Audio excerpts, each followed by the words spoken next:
Pretty much the signature trait of a cult is that the leader or the underlings appointed by the leaders, be those high priests or whatever they want to call them, disseminators,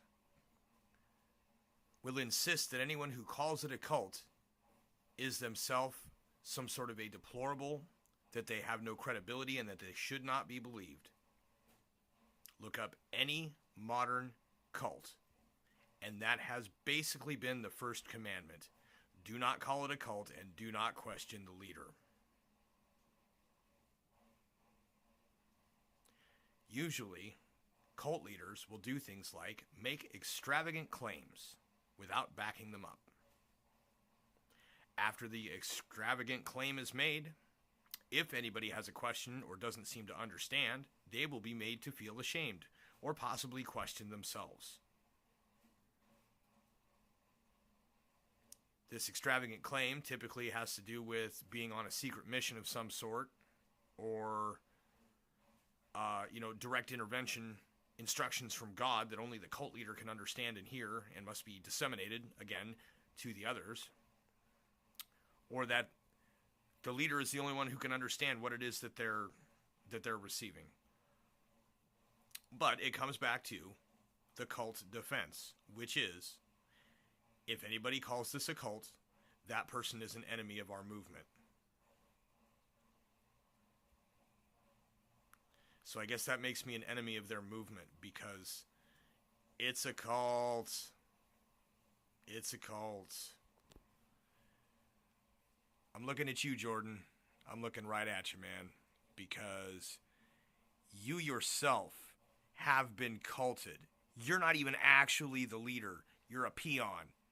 You're somebody else's peon, and you've got an ego on you that thinks that you're going ahead and taking leadership. But that secret government operation designed to help the blah, blah, blah behind the scenes are closely connected to the... that is word salad, talking points. Things that come out that you don't even actually know what they mean, because it's an extravagant claim. Now, what happens when somebody attempts to question the extravagant claim? Well, a few things can happen. Number one, gaslighting. They'll just say, I don't know what you're talking about, I didn't say that. Or they'll say, you have a problem if you don't understand it. You might be crazy. You need to check yourself out. In the Church of Scientology, they give them what is called an introspective rundown. And historically, people die or come out extremely malnourished and deciding they want to leave after an introspective rundown. Occasionally, you get the Winstons that go through, and after they've been completely demoralized, stripped down of their own ego and persona, come back in as a nice little drone, just doing what they're told. So there's gaslighting. Usually what will happen is that a distraction will occur, and it won't necessarily be that the distraction is an event to take attention away. What it will be like an information overload, right? So today they're saying, oh, well, anybody who says it's a cult needs to instantly lose cred. Okay, well, here's the thing.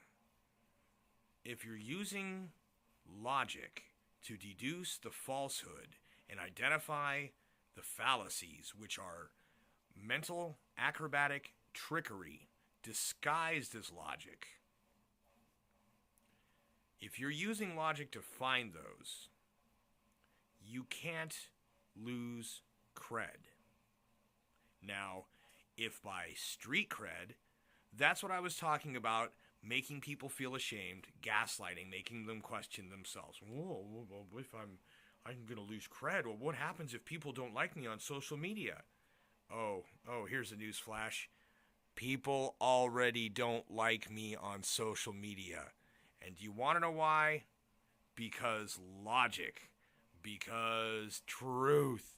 Because all the unpleasantness that people don't want to think about or hear about and have to admit that they're wrong about. Fragile egos and overpowered pride. That's what's going on there. Groupthink has a lot to do with it.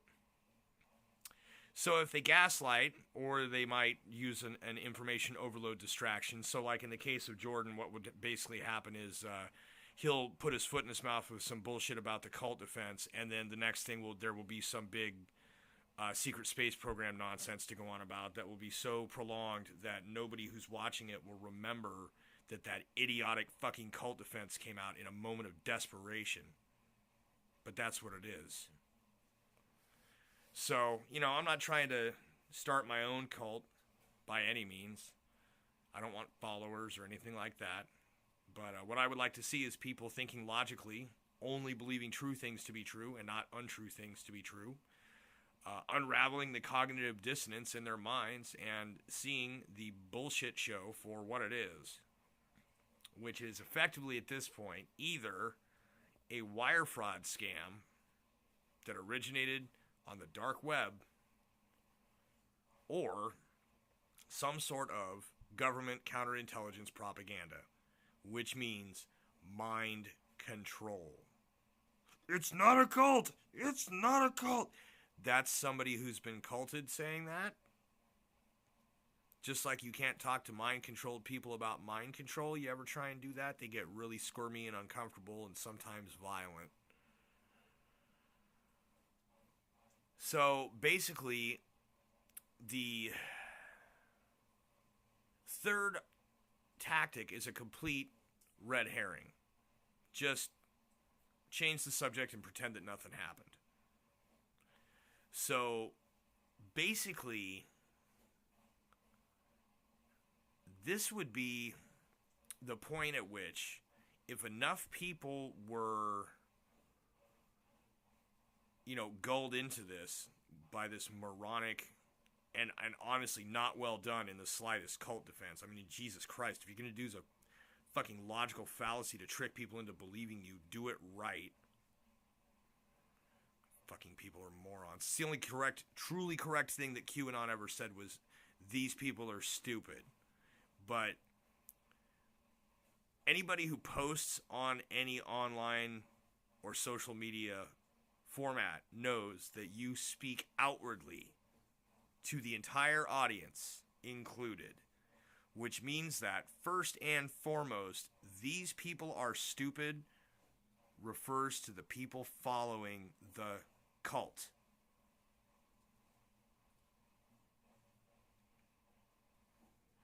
So tomorrow, acting as if nobody called it a cult, are they going to make a list of people that said, "Oh, but stupid, that's what a cult does," and they're going to make a list and harass them? That's how crowd stalking, gang stalking works, I guess, is that you piss somebody off and they decide to send a whole bunch of sock accounts and retarded groupthink zombies at you. Boomers. Actually, I don't think most of them are boomers at this point. I think they're millennials that thought the easiest way to make money would be to be a paid troll. So is it going to be complete and total just moving on without saying anything?